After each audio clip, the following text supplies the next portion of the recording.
This YouTube channel does not promote any violent, harmful, or illegal activities.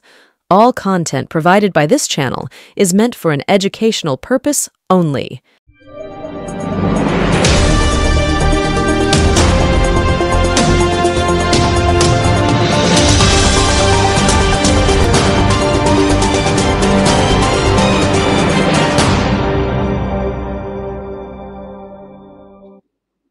নমস্কার, শুভ সন্ধ্যা। আমি আপনাদের প্রবীর বিশ্বাস। দেখতে শুরু করেছেন সবচেয়ে পছন্দের চ্যানেল আপনাদের এনকে ডিজিটালের সান্ধ্য অনুষ্ঠান এক্স ফ্যাক্টর।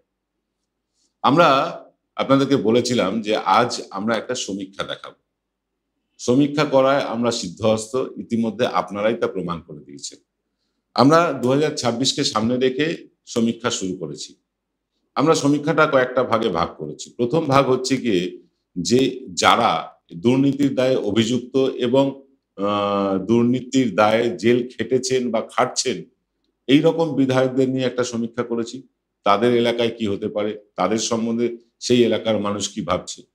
আর একটা সমীক্ষা করেছি আমরা যে এই যে সেলিব্রিটিরা বিভিন্ন জায়গায় বিধায়ক হয়েছেন, শুধু সেলিব্রিটিরা বলবো কেন, নন পলিটিক্যাল লোকেরা, অরাজনৈতিক লোকেরা যারা তৃণমূলে যোগদান করে কেউ বিধায়ক হয়েছেন, মন্ত্রীও হয়েছেন, তাদেরকে নিয়ে একটা সমীক্ষা করব। আর একটা সমীক্ষা করব সাধারণভাবে। তবে এটা তো ঠিক 294টা কেন্দ্রে আলাদা আলাদা সমীক্ষা দেখাতে গেলে 294 দিন লাগবে যদি প্রতিদিনই সমীক্ষা দেখাই, সেটা তো সম্ভব না। আমরা তাই 3-4টে সেগমেন্টে ভাগ করে নিয়েছি। আজকে আমরা বলবো যারা জেল খেটেছেন বা জেল খাটছেন দুর্নীতির দায়ে, সেই রকম কয়েকজন বিধায়ক, তাদের এলাকার সমীক্ষায় কি উঠে এসেছে সেটা আপনাদেরকে জানাবো। প্রথমেই আপনাদেরকে বলি যে সমীক্ষাই হয়, তা 100% সঠিক হয় না। এটা যেমন ঠিক, আবার এনকে ডিজিটালের সমীক্ষা যে প্রায় 95% ঠিক হয়ে যায়, এটাও কিন্তু একটা চিরন্তন সত্যের মতন ঠিক হয়ে গিয়েছে। তাই আমাদের দায়িত্ব বেশি। আমাদের উপর যে আপনারা ভরসা করেন, সেই ভরসা, সেই বিশ্বাসের দাম রাখতে হবে। তার জন্য আমরা এবারের সমীক্ষায় আরো অনেক বেশি সতর্ক হয়ে সমীক্ষাটা করেছি। আমরা আজ যে 3জন বিধায়কের কথা বলবো, সেই 3জন বিধায়ক, তার মধ্যে 2জন এখনো জেল খাটছেন আর একজন সদ্য জামিনে বেরিয়েছেন। জামিনে বেরোনো মানেই তো তিনি অপরাধমুক্ত হয়েছেন তা নয়, যে কোনো দিন আবার তিনি জেলেও চলে যেতে পারেন। তো আমি সেরকম 3জন বিধায়কের কথা বলবো। এক হচ্ছে জ্যোতিপ্রিয় মল্লিক, 2 হচ্ছে পার্থ চ্যাটার্জি, আর 3 নম্বর হচ্ছে মানিক ভট্টাচার্য। হ্যাঁ, এই 3 বিধায়কের এলাকা নিয়ে আমরা কিন্তু একটা সমীক্ষা চালিয়েছি। সেই সমীক্ষার রিপোর্টটা তুলে দেব। প্রথমে বলি জ্যোতিপ্রিয় মল্লিকের কথা। জ্যোতিপ্রিয় মল্লিকের দুর্দণ্ড প্রতাপ নেতা, দীর্ঘদিন ধরে তৃণমূল কংগ্রেস করছেন এবং তা না, তার আগে কংগ্রেস করতেন। মমতা বন্দ্যোপাধ্যায়ের অত্যন্ত কিচেন ক্যাবিনেটের একজন বলা যায়, অত্যন্ত ঘনিষ্ঠ বললে কম বলা হয়, কিচেন ক্যাবিনেটের একজন। সেই রকম জ্যোতিপ্রিয় মল্লিক তিনি খাদ্য দুর্নীতিতে ধরা পড়লেন এবং ধরা পড়ে তার এখনো প্রক্রিয়া চলছে। বিচার প্রক্রিয়া নিয়ে আমরা কোনো কথা বলবো না, কিন্তু তার সম্বন্ধে তার এলাকার মানুষ কি ভাবছেন সেটা তো নিশ্চয়ই আলোচনা করা যায়। দেখুন, আমরা জ্যোতিপ্রিয় মল্লিকের এলাকায় ঘুরেছি, মানুষের সাথে কথা বলেছি, সাধারণ মানুষের সাথে কথা বলেছি, তৃণমূল কংগ্রেসের কর্মীদের সাথে কথা বলেছি। তাতে আমাদের যেটা মনে হয়েছে যে এখনো এখনো জ্যোতিপ্রিয় মল্লিকের বিরুদ্ধে অনেকের অভিযোগ আছে। তার চারিত্রিক বিষয় নিয়ে অনেকে অনেক রকম কমপ্লেন করেছেন, অভিযোগ করেছেন তার চারিত্রিক বিষয় নিয়ে। আমরা সেগুলো যাচ্ছি না, কিন্তু রাজনৈতিকভাবে তিনি যদি আবার ফিরে আসেন, তাহলে তিনি আবার 6 থেকে 1 মাস, 1 বছর, 6 মাস থেকে 1 বছরের মধ্যে সংগঠন তৈরি করে নিতে পারবেন বলে এরকম সেখানকার তৃণমূল কর্মীরা মনে করছেন। আবার সেখানকার সাধারণ মানুষ তারা বলছেন যে এমন একজন বিধায়ককে আমরা নির্বাচিত করলাম যে দুর্নীতির দায়ে জেল খাটছে, এটা তাদের কাছে লজ্জার। ছোট করে বলছি। এরপরে আসি পার্থ চ্যাটার্জি। একই কথা বলছেন। সেখানকার তৃণমূল কর্মীরা পর্যন্ত বলেছেন যে পার্থ চ্যাটার্জি তলায় তলায় এত কোটি টাকার নয়ছয় করেছেন, এটা তাদের অজানা ছিল। এবং তারা পার্থ চ্যাটার্জির একটা মানে বদ গুণ বলুন বা দোষ বলুন, সেটা হচ্ছে তিনি কর্মীদের সাথে খুব একটা মেলামেশা করতেন না, একটু উন্নাসিক প্রকৃতির ছিলেন, কাউকে বিশেষ পাত্তা দিতেন না। এটা নিয়েও ক্ষোভ আছে। মানুষের সাথে যোগাযোগ তার অত্যন্ত কম ছিল। মানুষের সাথে যোগাযোগ মানে নিয়ম করে বসা, মানুষের সাথে কথা বলা, এটা তিনি করতেন না। ফলে সাধারণ মানুষ তার কাছ থেকে পরিষেবা থেকে বঞ্চিত ছিল। এবং মানুষ, সেখানকার মানুষ বলছেন, বেহালার মানুষ বলছেন যে এই পার্থ চ্যাটার্জি এমন একটা দুর্নীতিতে জড়িয়ে পড়লেন এবং তার সাথে তার বান্ধবীর নাম জড়িয়ে গেল। এই সব মিলিয়ে তারা বেশ অস্বস্তিতে। যারা ভোট দিয়েছিলেন পার্থ চ্যাটার্জিকে, এমন মানুষ বলছেন যে আমরা ভোট দিয়েছিলাম পার্থ চ্যাটার্জিকে, কিন্তু আগামী দিনে পার্থ চ্যাটার্জি যদি ক্যান্ডিডেট হন, তৃণমূল যদি আবার তাকে প্রার্থী করেন, সাধারণ মানুষ বলছেন তাকে ভোট দেব কিনা ভাবতে হবে। অনেকে সরাসরি বলেছেন ওই রকম লোক ভোটে দাঁড়ালে আমরা ভোট দেবই না। এই হচ্ছে দুই বিধায়কের অবস্থা। ৩ নম্বর বিধায়কের কথায় আসি। পলাশীপাড়া বিধানসভার বিধায়ক মানিক ভট্টাচার্য, তিনিও শিক্ষা দুর্নীতিতে অভিযুক্ত এবং জেল খেটেছেন, সম্প্রতি জেল থেকে জামিনে বেরিয়েছেন। এ প্রসঙ্গে আনন্দবাজার অনলাইন একটি রিপোর্ট তৈরি করেছে। সেই রিপোর্টটা আপনাদেরকে একটু জানাই। সেটা হচ্ছে, প্রাথমিক শিক্ষা পরিষদে একটি গোপন বিভাগ তৈরি করা হয়েছিল। তা নিয়ন্ত্রণ করতেন পর্ষদের তৎকালীন সভাপতি মানিক ভট্টাচার্য স্বয়ং। নিয়োগ মামলার চার্জশিটে কিন্তু এমনই দাবি করেছে ইডি। ইডি জানিয়েছে পর্ষদের ওই গোপন বিভাগের নাম ছিল টেট কনফিডেন্সিয়াল। একাধিক ব্ল্যাঙ্ক চেক ওই নামে বরাদ্দ করা হতো, তারপর তা অজানা ঠিকানায় পাঠিয়ে দিতেন মানিক ভট্টাচার্য স্বয়ং। 2012 সালের পর থেকে এই ধরনের কনফিডেন্সিয়াল বিল তৈরি করা শুরু হয়েছিল বলে জানতে পেরেছে কেন্দ্রীয় তদন্তকারী সংস্থা ইডি। নিয়োগ দুর্নীতি মামলায় সম্প্রতি ৫ম অতিরিক্ত চার্জশিট আদালতে জমা দিয়েছে ইডি। সেখানেই তারা দাবি করেছে পর্ষদের কর্মীদের জিজ্ঞাসাবাদের মাধ্যমে মানিক ভট্টাচার্য সম্পর্কে বেশ কিছু তথ্য তারা পেয়েছে। মানিক ভট্টাচার্য পর্ষদ সভাপতি হওয়ার পর দপ্তরের বেশ কিছু নিয়মে বদল এনেছিলেন। কর্মীরা জানিয়েছেন এসব কথা ইডিকে। মৌখিক নির্দেশের মাধ্যমেই দপ্তরের একাধিক কাজ তিনি করাতেন। অধিকাংশ ক্ষেত্রেই তার কোনো নথিভুক্ত প্রমাণ থাকতো না, লিখিত পড়িত কোনো প্রমাণ থাকতো না। পর্ষদের গোপন বিভাগ সম্পর্কে খোঁজ নিতে গিয়ে অর্ণব বসু এবং গৌতম পুততুন্ডু নামের 2 কর্মীকে জিজ্ঞাসাবাদ করেছিল ইডি। অর্ণব ছিলেন প্রাথমিক শিক্ষা পর্ষদের চুক্তিভিত্তিক কর্মী। তাকে মৌখিকভাবে বিভিন্ন নির্দেশ দিতেন মানিক। ইডি খোঁজ নিয়ে জানতে পেরেছে মানিক ভট্টাচার্য সভাপতি হওয়ার আগে পর্যন্ত প্রাথমিক শিক্ষা পর্ষদে মৌখিক নির্দেশের কোনো চলই ছিল না। ফাইলের মাধ্যমে লিখিতভাবে নথিভুক্ত করে কর্মীদের নির্দেশ দেওয়া হতো। কিন্তু মানিক ভট্টাচার্য আসার পরে এই চল বন্ধ করে দিলেন। চার্জশিটে ইডি জানিয়েছে পর্ষদের কনফিডেন্সিয়াল সেকশন বা গোপন একটা বিভাগ ছিল, তা সম্পূর্ণভাবে মানিক ভট্টাচার্যের নিয়ন্ত্রণাধীন ছিল। ওই বিভাগে চাকরি প্রার্থীদের বিস্তারিত তথ্য পাঠাতেন মানিক। তাদের সম্বন্ধে খোঁজ খবর নিতেন। ব্যক্তিগত বিষয় হলে সে সম্বন্ধে হোয়াটসঅ্যাপে খোঁজ খবর নিতেন মানিক। এসব কথা জানিয়েছে ইডি। আর ব্যক্তিগত আগ্রহ না থাকলে সেই প্রার্থীর ক্ষেত্রে ইমেলের মাধ্যমে তিনি তথ্য পাঠাতেন। 2000 সাল থেকে পর্ষদের হিসাব রক্ষকের কাজ করছেন গৌতম পুততুন্ডু। তাকে জিজ্ঞাসাবাদ করে ইডি জানতে পেরেছে গোপন বিভাগের জন্য যে সমস্ত বিল বা রসিদ তাকে তৈরি করতে হতো সেগুলো অন্যান্য রসিদের থেকে অন্যরকম ছিল, আলাদা ছিল। কার উদ্দেশ্যে রসিদ ইস্যু করা হচ্ছে তার কোনো উল্লেখই থাকতো না। মানিক সরাসরি ওই রসিদগুলোর কাজ দেখতেন। এই সংক্রান্ত নির্দেশ আরসি বাগচির মাধ্যমে গৌতমকে দিয়ে দিতেন মানিক। 2012 সালের পর থেকে কনফিডেন্সিয়াল বিভাগের বিল তৈরি শুরু হলো, এরকম জানিয়েছেন গৌতম পুততুন্ডু। মানিকের মৌখিক নির্দেশে ওই বিল তৈরি হতো, তারপর তা সই করবার জন্য পাঠিয়ে দেওয়া হতো। টেট কনফিডেন্সিয়াল শিরোনামে বিলগুলো পৌঁছে যেত মানিকের টেবিলে। তার মৌখিক নির্দেশের পর গৌতম ব্ল্যাঙ্ক চেক তুলে দিতেন আরসি বাগচির হাতে। মানিক সেই চেক নিতেন এবং পাঠিয়ে দিতেন কোনো অজানা অ্যাকাউন্টে। কার অ্যাকাউন্টে যেত তা মানিক ছাড়া আর কেউ জানতে পারত না, এরকমটাই দাবি করেছে ইডি। অর্থাৎ কাকে টাকা দেওয়া হচ্ছে তা যেমন জানা যেত না, তেমনি কত টাকা দেওয়া হচ্ছে তাও কিন্তু অজানাই থেকে যেত। কি কারণে, কোন কারণে প্রাথমিক শিক্ষা পর্ষদের অন্দরে এত গোপনীয়তা, তা নিয়ে কিন্তু রহস্য দানা বেঁধেছে। যে কোনো সংস্থায়, যে কোনো সরকারি সংস্থায় প্রথমে সাধারণত কোনো কাজের জন্য বিল তৈরি করা হয়, তারপর তা সংশ্লিষ্ট দপ্তরে পাঠানো হয়। সেখান থেকে বিল যায় সংস্থার সেক্রেটারি বা সচিবের কাছে, তিনি বিল দেখে পাঠান সভাপতির কাছে। সভাপতি অনুমতি দিলে সেই বিলে সই করেন আবার এবং সংশ্লিষ্ট দপ্তরে পাঠিয়ে দেন তিনি। সেই বিলে সই থাকে কিন্তু সেক্রেটারি বা সচিবেরই। এই সংক্রান্ত বিষয়ে যারা ওয়াকিবহাল তারা বলছেন সচিবও কিন্তু এর দায় এড়াতে পারেন না। এখানে উল্লেখ করা দরকার, প্রাথমিকে দুর্নীতি প্রকাশ্যে আসার পর পর্ষদের সভাপতি থেকে মানিককে সরিয়ে দেওয়ার নির্দেশ দিয়েছিলেন কলকাতা হাইকোর্টের প্রাক্তন বিচারপতি অভিজিৎ গঙ্গোপাধ্যায়। তাকে গ্রেফতারও করা হয়েছিল, 2 বছর জেলেও খেটেছেন তিনি। সম্প্রতি জামিন পেয়েছেন। এই মানিক ভট্টাচার্য জামিনে মুক্ত হয়ে আবার যথারীতি ছড়ি ঘোরাতে শুরু করে দিয়েছেন।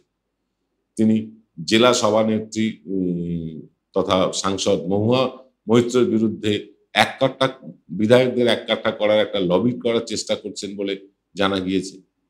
এইসব বিশদে আমরা জানবো, সবকিছু আপনাদেরকে বলবো আজকে। মানে আমরা পার্থ চ্যাটার্জির অবস্থা তো বললামই, জ্যোতিপ্রিয় মল্লিকের কথাও বললাম, কিন্তু সবচেয়ে দুরবস্থা মানিক ভট্টাচার্যের, সেটা নিয়ে আলোচনা করব আপনাদের সাথে। কিন্তু নিয়ে নিতে হবে ছোট্ট একটা বিরতি।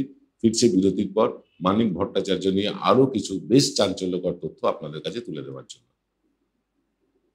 জয়গুরু রত্নভান্ডার জ্যোতিষ সেবা। এখানে গোল্ড মেডেলিস্ট জ্যোতিষী বসেন। হাই কোয়ালিটির আসল গ্রহরত্ন সবচেয়ে কম দামে এখানে পাওয়া যায়। স্থান বেলঘড়িয়া রানীপার্ক বটতলা 2 নম্বর রেলগেটের নিকটে। 9681345722 এবং 9007778922।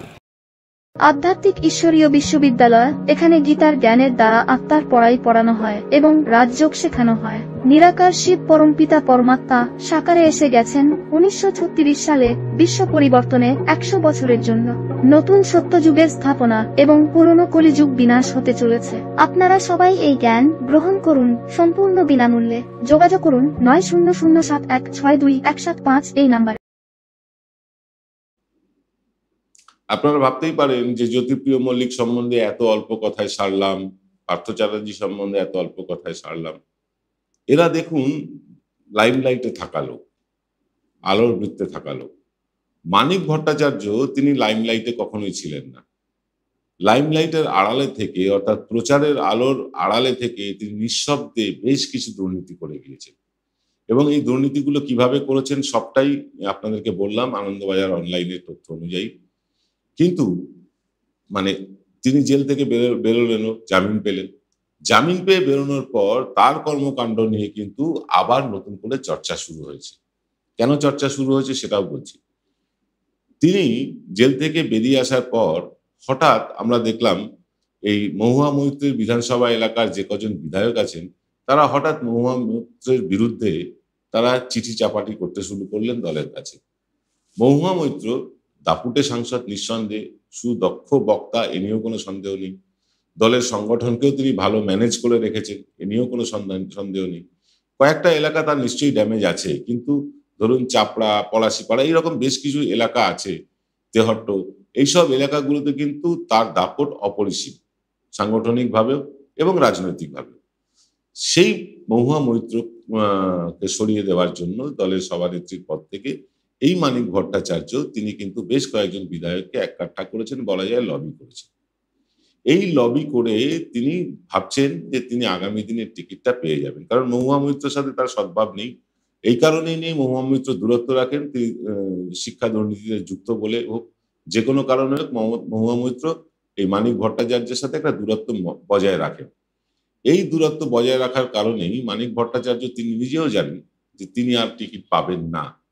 তবুও মরিয়া হয়ে তিনি দলের মধ্যে একটা উপদল তৈরির চেষ্টা করছেন। দলের মধ্যে কয়েকজন বিধায়ক এবং কয়েকজন পদাধিকারীকে নিয়ে একটা উপদল তৈরি করার চেষ্টায় মশগুল হয়ে আছেন তিনি। ঘুণ পোকার মতো ধীরে ধীরে শেষ করতে চাইছেন নদিয়া জেলার অবশিষ্ট সংগঠনটুকুকে। এমনিতেই বয়সের কারণে তিনি অনেকটা স্লথ হয়ে গিয়েছেন, তিনি হাঁটাচলা করতে অসুবিধে, দৌড়তে অসুবিধে। কিন্তু আগের মতো দৌড়দৌড়ি করতে পারেন না ঠিকই, কিন্তু জেলার সভানেত্রীর বিরুদ্ধে কলকাঠি নাড়িয়ে চলেছেন খুব অবিরাম ভাবে এবং অনর্গল ভাবে।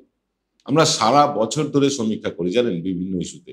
মানিক ভট্টাচার্য এবং এখনো জেলে থাকা পার্থ চ্যাটার্জি এবং জ্যোতিপ্রিয় মল্লিকের বিধানসভা এলাকাতে সমীক্ষা চালিয়ে আমরা দেখেছি একমাত্র জ্যোতিপ্রিয় মল্লিক বাদে মানে সংশ্লিষ্ট বিধানসভার মানুষ ভীষণভাবে বিরক্ত মানিক ভট্টাচার্য এবং পার্থ চ্যাটার্জির বিরুদ্ধে। স্থানীয় তৃণমূল কর্মীরা তাদের বিধায়কের দুর্নীতির দায়ে গ্রেফতারিতে লজ্জিত। অর্থাৎ তাদের বিধায়ক যারা খেটে বিধায়ক বানিয়েছেন, সেই সব কর্মীরা মানিক ভট্টাচার্যের এই সীমাহীন দুর্নীতি তাতে কিন্তু লজ্জিত। পার্থ চ্যাটার্জির সীমাহীন দুর্নীতি, সেখানকার কর্মীরাই লজ্জিত। কার জন্য খেটেছি, কেন করেছি, এই চোরদের জন্য, এরকম ভাবে বলছেন মানুষ।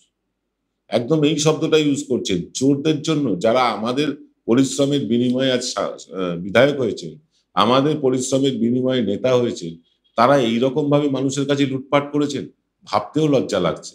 এমনটাই বলছেন সেখানকার তৃণমূল কর্মীরা।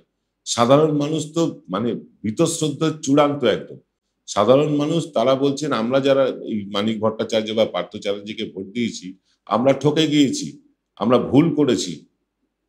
সংবাদ মাধ্যমের সামনে মুখ খুলতে রাজি হননি, মানে এরকম বহু লোক নিজেরাই ব্যক্তিগত পরিসরে আমাদের ক্যামেরার সামনে কথা বলেননি, ব্যক্তিগত পরিসরে আলোচনা করছেন। আমি ছিলাম সেখানে। বলছেন এই জেল খাটা নেতারা আবারও যদি রাজনীতির মাথা হয়ে ওঠেন, মানুষের কাছে মানে কর্মীরা মুখ দেখাবেন কি করে? কোন মুখে তারা 26-এর নির্বাচনে মানুষের দরজায় গিয়ে ভোট চাইবেন যে আমাদের এই যে নেতা তিনি দুর্নীতির দায়ে অভিযুক্ত, জেল খেটেছেন, তাকেই আবার ভোট দিন? এটা বলতে পারবেন? বলছেন, আলোচনা করছেন নিজেরা। এইসব মণিমাণিক্যদের অবিলম্বে রাজনৈতিকভাবে নিষ্ক্রিয় না করা গেলে রাজ্য জুড়ে মমতা ব্যানার্জি যে ভাবমূর্তি তৈরি হয়েছে, সেই ভাবমূর্তি নিঃসন্দেহে ধাক্কা খাবে। এইরকম দুর্নীতির দায়ে অভিযুক্ত নেতাদের সামনের সারিতে যত দেখা যাবে, ততই চিড় খাবে মমতা ব্যানার্জির ভাবমূর্তি। অথচ কার্যক্ষেত্রে দেখা যাচ্ছে জামিনে মুক্ত হয়ে আরো একবার টিকিট পাওয়ার দৌড়ে নেমে পড়েছেন অনেকেই। মানে অনেকেই বলে আমি বলবো মানিক ভট্টাচার্য নিজেই। তার জন্য জেলা নেতৃত্বকেও মানে অপসারণ করতে তিনি তৎপর। এমনিতেই নদিয়া জেলার সংগঠন যে খুব মজবুত, এ কথা বলা যাবে না। তার মধ্যে উপদল তৈরি করে তৃণমূলকে যারা দুর্বল করতে চাইছে, তাদের যদি নিষ্ক্রিয় করে মানে চিহ্নিত করে নিষ্ক্রিয় করা না যায়, আগামী 2026-এর নির্বাচনে কিন্তু ফল ভুগতে হবে তৃণমূলকে। এখনই মানে কোনো একটা কড়া সিদ্ধান্ত নিতে হবে তৃণমূলকে। সেই দৃঢ়তা কি তৃণমূল কংগ্রেস দেখাতে পারবে? মমতা ব্যানার্জি কি পারবেন? এই সব যাদের জন্য তার দল বদনাম হয়েছে, যাদের জন্য তার ভাবমূর্তি ক্ষুণ্ণ হয়েছে, তাদের কি এখনো পদে রেখে দেবেন? এখনো স্বমহিমায় কাজ করতে দেবেন? তাদেরকে নিষ্ক্রিয় করা যায় না? ইডি সিবিআই এর চার্জশিটে যাদের নাম আছে, আর যাই হোক, কোনো রাজনৈতিক দলের তারা সম্পদ হতে পারে না। দেখুন, বেকসুর খালাস যদি হয়ে যেত তাহলে আলাদা কথা। জামিনে ছাড়া পাওয়া মানেই কিন্তু কালিমামুক্ত হওয়া নয়। এমনও নয় এই মানিক ভট্টাচার্যরা দলের কাছে একমাত্র চয়েস। আরো অনেক নেতা আছেন সেখানে, অনেক সমাজসেবীরা আছেন যারা নিঃশব্দে নীরবে কাজ করে চলেছেন। তাদের দিক থেকে চোখ ঘুরিয়ে দেখে তৃণমূল কি নিজের পায়ে নিজে কুড়ুল মারছে? জানি না। নদিয়া, উত্তর 24 পরগনা, বেহালায় সমীক্ষা করতে গিয়ে আমাদের যে উপলব্ধি হয়েছে তুলে ধরলাম আপনাদের কাছে। আমরা আগামী দিনে বেশ কিছু সেলিব্রিটি বা নন পলিটিক্যাল লোকের এলাকাও সমীক্ষা করব, সেটাও তুলে ধরব। তবে একটা জিনিস আমি মানে অনুষ্ঠানটা শেষ করার আগে বলতে চাই, যেখানে নেতাদের গায়ে কালির দাগ পড়েছে যে কোনো নেতা, সেখানকার মানুষ কি ভাবছেন সেটা দলের জানা উচিত, দলের ইন্টেলিজেন্স দিয়ে জানা উচিত। সব রাজনৈতিক দলের, তৃণমূল, বিজেপি, কংগ্রেস, সবার এটা জানা উচিত। দুর্নীতির দায়ে যেসব নেতাদের কারণে দলের ভাবমূর্তিতে আঁচড় পড়েছে, ভাবমূর্তিতে খারাপ হয়েছে, সেই সব নেতাদের এলাকার খবরাখবর নেওয়া উচিত। কারণ আগামী বিধানসভা নির্বাচনে তৃণমূলের জয় সুনিশ্চিত, কেউ আটকাতে পারবে না। দুর্নীতি ছাড়া বিরোধী দলগুলোর কাছে আর কোনো ইস্যু নেই। তাই দুর্নীতিও যাতে কোনো ইস্যু হতে না পারে বিরোধী দলের কাছে, তারা যাতে দুর্নীতিকে কাজে লাগাতে না পারে, তার জন্য তৃণমূলের প্রতিটি পদক্ষেপের উপর নজর থাকবে আমাদের। আর আপনাদের নজর থাকুক এনকে ডিজিটালে। দেখা হবে আগামীকাল সকালবেলা 9টায়। সকলে ভালো থাকবেন। শুভরাত্রি।